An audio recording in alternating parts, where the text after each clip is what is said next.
Assalamualaikum warahmatullahi wabarakatuh. Ketemu dengan saya Abdul Rahman Batubara, Sarjana Hukum. Masih di stasiun channel YouTube Kantor Hukum Perjuangan. Hari ini kita akan mengulas sedikit tentang otonomi daerah. Tetapi kita khususnya di Aceh ya. Itu Undang-Undang Nomor 8 Tahun 2001 mengatur tentang kekhususan Aceh. Jadi masuk lagi ke dalam bahwa yang akan kita bahas adalah ada 18 pilar masalah-masalah yang terjadi di dalam gampong ataupun terjadi di dalam desa itu dapat diselesaikan di dalam masyarakat desa itu sendiri atau perangkat desa yang ada di dalam itu sendiri. Mari kita ikuti video berikut ini menjelaskan tentang 18 pilar yang akan diselesaikan oleh perangkat desa yang ada di desa. Check it out. Assalamualaikum warahmatullahi wabarakatuh. Ketemu dengan saya Abdul Rahman Batubara. Seperti biasa, saya akan menjadi host di tuan rumah Kantor Hukum Perjuangan. Hari ini kita sudah hadir di sebelah saya. Tamu-tamu istimewa datang jauh-jauh khusus ke Medan untuk bersilaturahmi. Ada di sebelah saya Abang Sofyan. Bisa diperkenalkan dirinya, Bang? Ya, saya Sofyan Jasa dari Lusmawe, Aceh. Ya. Yang sekarang memindai bagian Tuhaput. Oke. Nah, di sebelahnya, silakan Bang, diperkenalkan dulu sebelum kita lanjut ke perbincangan selanjutnya. Terima kasih Pak Abdul Rahman. Iya. Saya Gunawan dari Budaya dan Pemantau Lingkungan Ya. di Bumi Aceh. Ya. Baik, pada pertemuan kali ini kita akan bincang-bincang sedikit tentang hukum. Tetapi ada yang berbeda apabila kita bandingkan antara daerah istimewa Aceh. Itu sebutannya dulu. Kenapa dikatakan istimewa? Memang Aceh itu istimewa. Ada otonomi khusus di dalamnya, yaitu diatur pada Undang-Undang Nomor 18 2001 tentang otonomi daerah istimewa Aceh. Jadi sekarang ini masih banyak di luar sana atau di luar dari Aceh yang kurang paham apa sih pengertian-pengertian yang berlaku di Aceh itu. Apa itu Tuhapet, apa itu Geci, apa itu Tengku Imum dan segala macamnya. Nanti kita coba bertanya sama Pak Sofyan dulu ya. Ya, siap. Di sini karena Pak Sofyan ini merupakan tokoh masyarakat, dia juga seorang Tuhapet. Mungkin di awal dia akan menceritakan tentang Tuhapet itu sendiri. Silakan.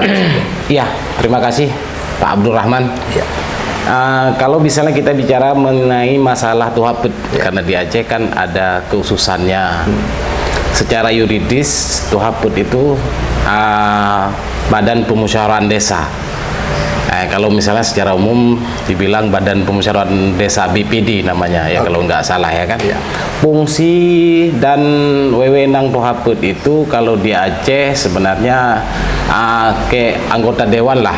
Baik. Fungsinya. Ya. Menampung aspirasi masyarakat, menyalurkan dan mengoreksi aspirasi masyarakat, dan ada hal-hal lain lah, misalnya permusyawaratan desa. Karena di Tuhaput itu terdiri dari unsur masyarakat yang membidangi masalah desa yang kerjasama dengan pemerintah Gresik untuk bisa membangun desa lah. Baik, secara hierarki berarti Tuhapet ini sendiri merupakan bagian dari kepala desa. Bukan, dia lembaga. Lembaga di luar dari kepala desa. Lembaga berarti adat. Lembaga adat yang sifatnya sejajar atau lebih tinggi atau lebih rendah? Sejajar, karena kita kan Tuhaput yang di sana SK-nya juga dari bupati yang melantik. Oke. Jadi sama kekuatan hukumnya dengan Gresik. Jadi kalau misalnya Gresik membuat kesalahan, kita bisa memberhentikan. Oh, sebagai wewenangnya pengawas besar juga ya. Oke, baik. Ada pernah saya dengar dalam masyarakat Aceh itu lebih mengedepankan musyawarah. Iya. Banyak katanya, entah masih berlaku atau enggak, saya kurang paham memang. Apabila ada permasalahan hukum, itu tidak serta-merta akan akan diselesaikan di kantor kepolisian, tapi masih ditangani oleh Desa. pihak desa. Iya, betul. Ini biasanya yang menangani apakah gesiknya atau siapa yang menangani untuk sebelum sampai ke kantor polisi atau seperti apa? Ya, kita di desa kan ada peraturan. Iya. Kita bentuk peraturan, jadi ada 18 bilar ya yang bisa kita selesaikan di kampung Iya. sebelum kita lanjutkan ke ranah hukum. Baik. Jadi yang bisa menyelesaikan khususnya permasalahan desa wewenang tuhaput sebenarnya. Oh iya. Jadi gesi memang nggak punya wewenang khusus. Tuhaput yang punya wewenang khusus yang untuk bisa menyelesaikan. Kalau misalnya nanti nggak bisa diselesaikan, maka persoalan tersebut bisa dinaikkan ke ranah hukum. Baik. Kita bergeser dulu sama Bang Gunawan. Ya. Bang Gunawan, boleh kita diceritakan kepada kita orang-orang yang selama ini di luar dari Aceh mungkin diberikan sedikit pemahaman sejauh apa peran serta dari lembaga adat yang ada di Aceh, apakah memang sekarang ini berlaku dengan baikkah atau kurangkah atau memang sudah maksimalkah menurut pengamatan dari Pak Gunawan sendiri? Ya, terima kasih Pak.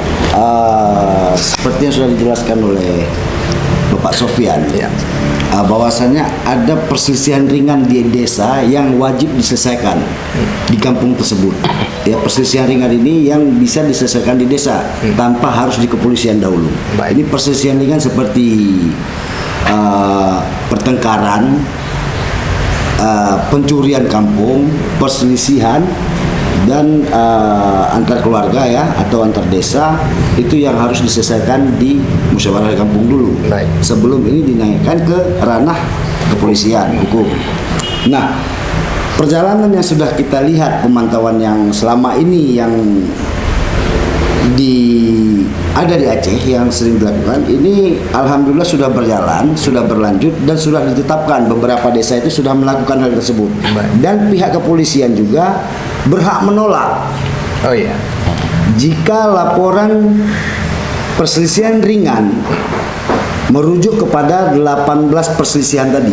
Baik. Nah, dari situ setelah desa menolak, tidak sanggup untuk menyelesaikan, maka polisi wajib menerima laporan tersebut sesuai dengan keputusan yang sudah disurati oleh desa. Baik, ada 18.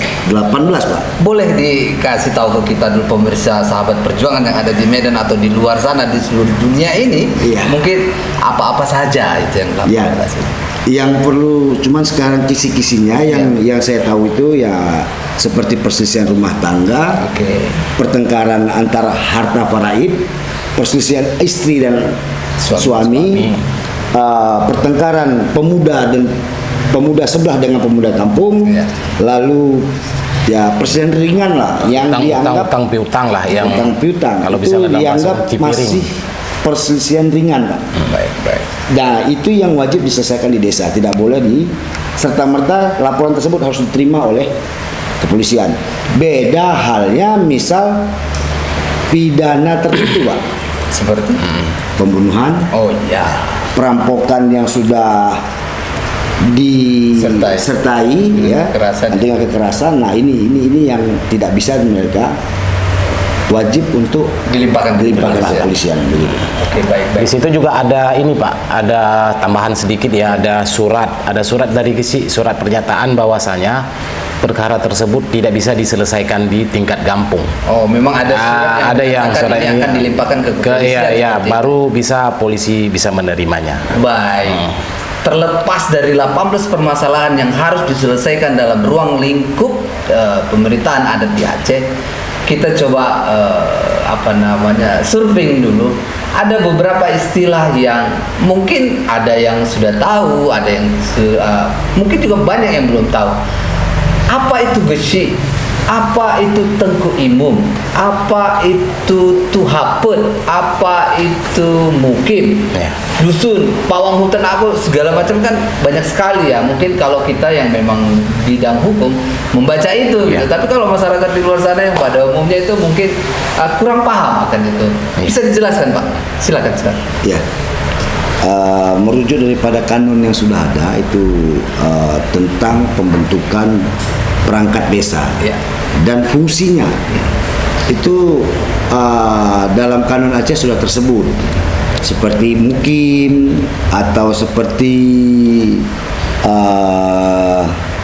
kejrun, baik itu kejrun gli ataupun kejrun blang. Yang disebut kejrun gli itu adalah seperti pawang gli. pawang gunung atau pawang hutan ya kalau misalnya pawang hutan. Kalau yang seperti kejrun blang, dia khusus Membidahi tentang sawah. pembinaan sawah. Apa yang dibina di sawah itu, Pak? Itu kan dia kan ada apa kanduri, kayak kanduri setiap tahun Oh, setiap selamatan panen ya, Pak? ya, Selamatan ya. setiap panen tuh bisa mendapatkan hasil yang maksimal lah. Oke, Pak, Jadi, kita kaji pelan-pelan, Pak. Geci itu apa, Pak? Desi sebenarnya singkatan daripada kepala desa. Oh, Cuma iya. bahasanya cara menyampaikan itu, hanya cara perbedaan, memanggil ya. perbedaan. Namanya aja sebenarnya perangnya sama juga. Seperti kepala desa.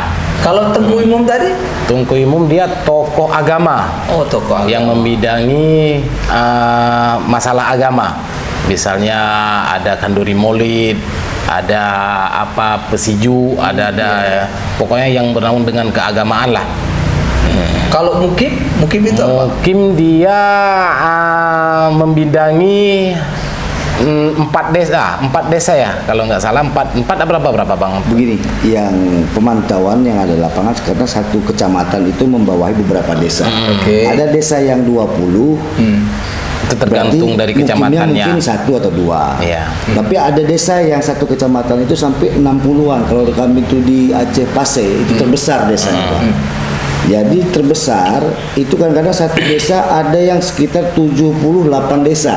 Itu Jadi satu berapa mukim? kecamatan. Dibagi berapa? Nah, itu Dibagi 4 misalnya. mungkin bisa menjadi 5 dan 5. bisa menjadi 6. Oh, berarti mukim itu tidak ada ketentuan. Tidak. Oke, satu mukim itu 10 desa tidak ya? Tidak ada, Ya, Pak. tidak. Mungkin bagaimana cara membaginya gitu? Nah, Mungkin wilayahnya sendiri. Desa-desa apa yang menjadi terdekat. tanggung jawab dia. Oke. Baik. Sebelum kita closing, apa yang mau disampaikan dari perbedaan yang sangat mencolok sekali antara otonomi daerah istimewa Aceh dengan di luar dari itu? Apa yang harus kita tahu di luar dari itu? ya. Tentang kanun sendiri nih Pak. Oke, sebenarnya. ya, gimana? Tentang kanun Aceh itulah yang membuat warga daripada luar Aceh yang beranggapan kok bisa ada aturan di dalam aturan undang-undang ini. Oh ya. Nah, inilah tadi terbentuknya tentang kekhususan Aceh, tentang pemerintah Aceh sendiri yang dikeluarkan nomor 11 tahun 2006. Nah, kekhususan ini dilihat dari luar Aceh ya. Iya. Seakan-akan Aceh ini sudah memiliki pemerintah, bukan istilahnya berpisah, tetapi tetap di bawah naungan Undang-Undang RI juga nih Pak. Nah, hanya saja spesifik harus menuju mengena kepada rakyat Aceh sendiri. Oh gitu. Berarti ada kekhususan yang mengatur, itulah yang dikatakan otonomi. Iya. Kanun itu sendiri pengertiannya apa sih? Kanun itu pengertian yang sudah kita perhatikan itu adalah seperti pengganti undang-undang, Pak. Bukan pengganti. Oh, hanya penyebutan Penyebutan saja. menguatkan aja. Menguatkan. Baik. Ada kemarin fenomena yang sangat-sangat mencuat di media sosial bahwa di Aceh itu tidak ada lagi bank swasta ataupun bank konvensional ya. Ya. Yang ada hanya bank syariah. Kenapa bisa seperti itu ya? Nah, ini di musim-musim syariah ini, Pak. Oh gitu ya. Nah, di musim-musim Iya. syariah di Aceh ini Iya. memang terkenal dengan syariah Islamnya. Oh, gitu. Jadi sampai bank Dia juga khusus itu di sana. dibuat syariah. Nah, kalau pemandangan syariah ini mungkin dengan bunga yang kecil atau penawaran-penawaran yang bisa program yang melahirkan membangun secara ekonomi Islam. Oh, gitu. Nah, inilah yang dikatakan syariah tadi menurut daripada program-program dari BSI itu, Pak. Oke, baik. Sobat Perjuangan, panjang lebar kita sudah bercerita tentang otonomi daerah istimewa Aceh. Kemudian ada istilah-istilah yang ada di Aceh itu sendiri, ada Geci, Tengku Imun, Tuhap dan sebagainya, ada kanun, dan bahkan perbankan sendiri sudah diatur di dalamnya tentang kekhususan yang ada di Aceh.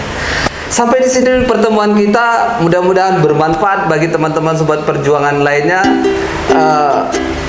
Semoga ini bermanfaat. Jangan lupa subscribe. Wassalamualaikum warahmatullahi wabarakatuh. Salam berkah.